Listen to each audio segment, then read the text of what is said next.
bir də. Deyir ki, px çox adilini buna böldükdə, deməli px bərabərdir. 2x kvadratı çıx 5x çıx 3 vurulsun 2x imiş.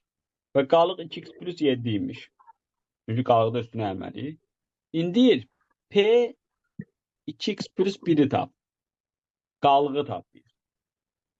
Hə. Bunun qalığı nə idi? Bunu sıfıra bərabər eləməliydik də biz. Yəni əslində p mənfi 5'i sanki istəyir də. X yerine nə qoymalıyım? Və yaxud da belə düşünün. Bax demir p 2x plus 1 hansı x'lər üçün öyrənir? 2x bərabərdir mənfi 1 olan x'lər üçün öyrənir. Götürün 2x'in yerine mənfi 1 qoyun da. Bu vuruqlara ayrılır mı?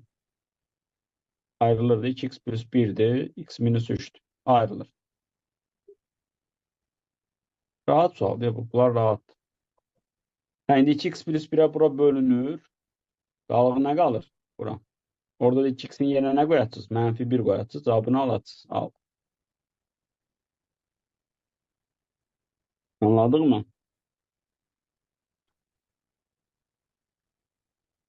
2x plus 7'nin 2x plus 1'e bölünməsine alınan qalıq nə qədərdir? 6 değil. Bir dəfə bölünür də.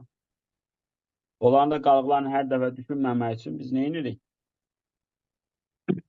2x'in yerine mənfi 1 qoyuruq. Oradan tapırıq. Bildiniz?